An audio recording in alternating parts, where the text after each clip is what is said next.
everyone, and welcome back to The Weight You Can't See. I'm Brooklyn. And I'm Eva. And today we're talking about something that every teen deals with. Overthinking. Because if pressure is the weight we carry, overthinking is the part where our brain takes that weight, spins it around like a fidget spinner, and chucks it right back at us. Literally. And this episode is part of our teen mental health awareness campaign. We want to talk about the stuff that sits in our heads, the spirals, the late night thoughts, the what-if scenarios, the texts we read 500 times, the imaginary arguments we have with people who aren't actually going to argue with us. Oh, that one hits hard. Overthinking is such a weird thing. It's not loud, it's not dramatic, it's almost quiet, but in a way that still takes over your entire mind. Yeah, it's like my brain is opening 27 tabs at once and refuses to close any of them. And half the time, when I'm overthinking things, they haven't even happened yet. And it's wild, because you're in it. Everything feels so real. Like your brain tells you, yes, absolutely, let's take this one small thing and create a whole disaster movie around it. And the worst part is teens do this more than adults. It's actually a developmental thing. Teenage brains fire more intensely in areas linked to fear, worry, and embarrassment. How do you know that? Oh, I read that in a brain development article when we were prepping for this whole campaign.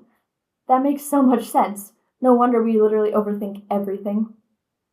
One thing I overthink a lot is school. Like, I'll hand in an assignment, and then I'll immediately start overthinking whether I answered the questions correctly, whether my teacher's gonna like it, or what if I misunderstood the whole assignment? Or when I answer a question in class, and then spend the next 20 minutes thinking, did I sound weird when I said that? Or was it even right? Like, I just can't let myself live. Exactly. And the thing about overthinking is that it turns into this whole cycle. Something tiny happens. My brain spirals. I lose focus. Then I get anxious because I lost focus. So then I overthink even more. A full circle moment. But the bad kind. Overthinking tech should be in its own Olympic sport, I swear. You're so right. The way we reread messages feels like we should be detectives for the FBI. Yes. Why did they take 10 minutes to respond? I see their snap score going up. Why didn't I get replied to? Do I say okay or okay? And if someone takes longer to reply than usual, your brain is like, they must hate me now. Meanwhile, they're probably in the shower. Exactly. Like, why do we do that? There was a youth digital behavioral study that said teens are more likely to overthink written communication because we rely on tone. And texting has none. It's like trying to read emotions from a potato. That's perfect. The worst, though, is overthinking at night, when it's dark and quiet, and my brain decides it's a great time to remind you of every embarrassing thing you've done since the 4th grade to last week. Oh, the midnight memory dump. It's brutal. And you can't distract yourself from it because it's bedtime. So you're lying there tired, but your brain is like, let's do a full psychological evaluation of your entire life. It's because the brain doesn't have distractions at night.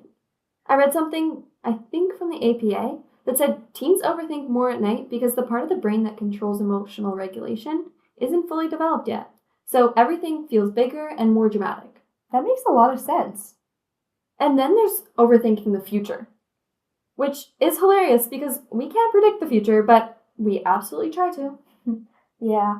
Teens make a whole apocalypse scenario out of one decision. Like, if I chose the wrong course next year, suddenly I've ruined my entire career and life. And then overthinking turns into chaos because my brain assumes the worst possible outcome. It's not logical, it's emotional, and teenagers react way more strongly to emotions because our brains are at the stage where feelings outweigh logic. So our minds go, I made a tiny mistake, life is over. Exactly. I feel like I do that so often. The thing that I've learned is you can't stop overthinking by forcing it to stop. You have to kind of interrupt it gently. Yeah. Like shifting the energy instead of fighting it.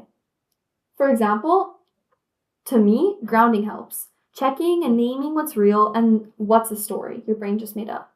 That's huge for me.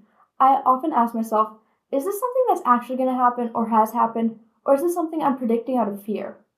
For myself, especially at night, I'll have a notebook beside my bed for writing things down. It actually helps. It gets the thought out of my head, so I'm not carrying them around or not being able to sleep. It's a great idea. And I find talking helps a lot. Even saying to a friend, hey, my brain is spiraling right now. Could you help me? It brings it out into the open. Half the time they're like, oh my goodness, I do that too. And then it feels more normal in a sense, instead of like a scary thought. Exactly, like you just know you're not alone. Also, resting your mind is so important. Not just doom scrolling, not distracting yourself, actually just giving yourself a break and resting. Yes, because a tired brain spirals so fast. And that's why we're doing this podcast. Overthinking is a huge part of mental health. And we want the people listening, the teens, parents, teachers, coaches, anyone working with teens, to understand how real it is. It's not dramatic, it's not in your head. It's a real mental health challenge that affects how we learn, how we socialize, and how we feel every single day. And talking about it first is the step to succeed, to making it feel less overwhelming.